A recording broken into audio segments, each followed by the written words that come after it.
Isang pinagpalang araw mga kagaya. So itong buwan na to is tagprutas. Ang dami nating prutas na na-harvest dito sa maliit nating bakuran. Bukod sa dragon fruit, ayan, may avocado tayo. Itong avocado natin, sobrang sarap nito mga kagaya. Last year nung namunga to, mga 30 pieces lang yata binunga ng avocado natin. So hindi natin binenta yan. Kinain ko lang yung bunga niya. Ngayon, ito yung first batch na harvest natin. Halos hinog na. Ayan, tingnan nyo. Ang dami ko nang nakain dyan. Tapos ang dami pang bunga niya. Ipapakita ko sa inyo mamaya. Tapos mayroon tayong saging. Ayan, saging. Tapos mag-harvest din tayo ng papaya. Ayan doon, may hinog na rin yung papaya natin. Samahan nyo ako mag-harvest. Ito yung ating avocado mga kagaya. Ayan, makita nyo yan. Yung sanga na yan, parang bumaba na sa dami ng bunga. Ayan. Ayan o, dami niyang bunga. Pati dito lang sa mababang sanga meron. Ayan o. Ayan. Kaya nating abutin ng ating kamay yung bunga niya. So ang daming binunga niya ngayon mga kagaya. So hindi natin kayang ubusin to. Pag hinarvest natin uli ay ibebenta natin. Hanggang doon, ayun, sa taas. Sobrang dami ng binunga niya ngayon. Ayan. Nakakatuwa. Ayan. Tapos hindi lang madaming bunga, kundi talagang masarap yung bunga niya. Yung wala siyang mga ugat-ugat. Ayan, siguro kung napanood nyo yung pinost ko sa FB, sa reels ko.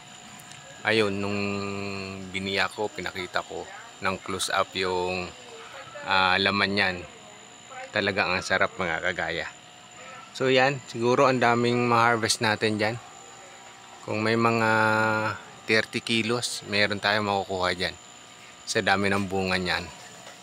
Ayan, so hindi ko pa ina-harvest ngayon yan. Uubusin muna natin yung first batch. Pag naubos natin yung kainin yun, mag-harvest na tayo ng pangbenta. So yung kukunin natin ngayon ay yung ating papaya naman. Ayan o. Hinog na yung papaya natin. Ito yung mga alaga nating manok o.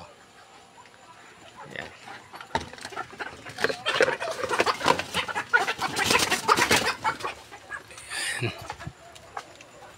So hinog na yung papaya natin. Ayan.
So ayan, na-harvest na rin natin yung papaya.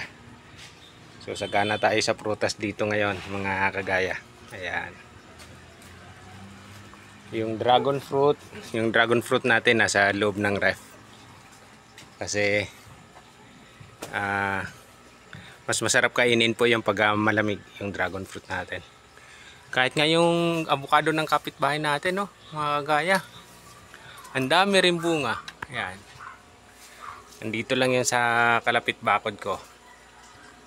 Ang daming bunga ng avocado. Ayan. Avocado po ng kapitbahay natin yan. Ayan. So yung avocado natin nandun. Ayan. Ayan. So yan yung kagandahan ng may tanim sa ating bakuran mga kagaya. Hindi ka nabibili ng prutas. Pag season ng avocado, dragon fruit, mayroon kayong ma-harvest.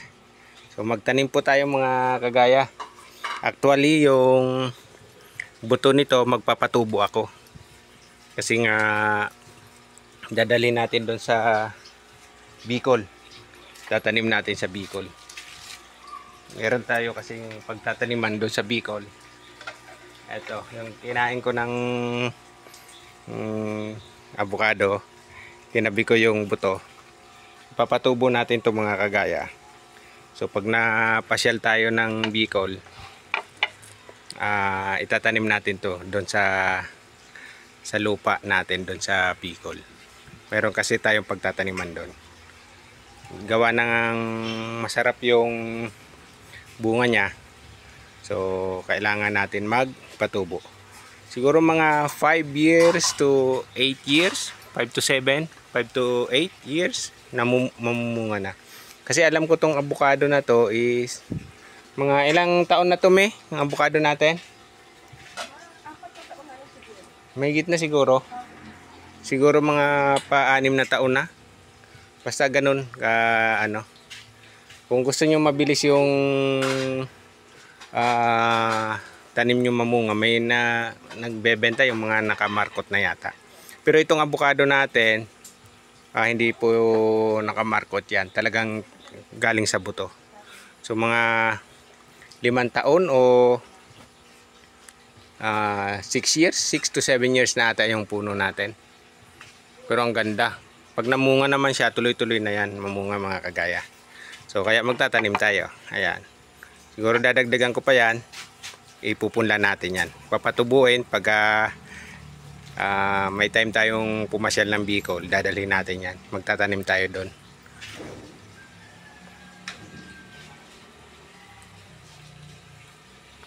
So makikita nyo itong dragon fruit na yan. Ang dami niyang bunga. Yan.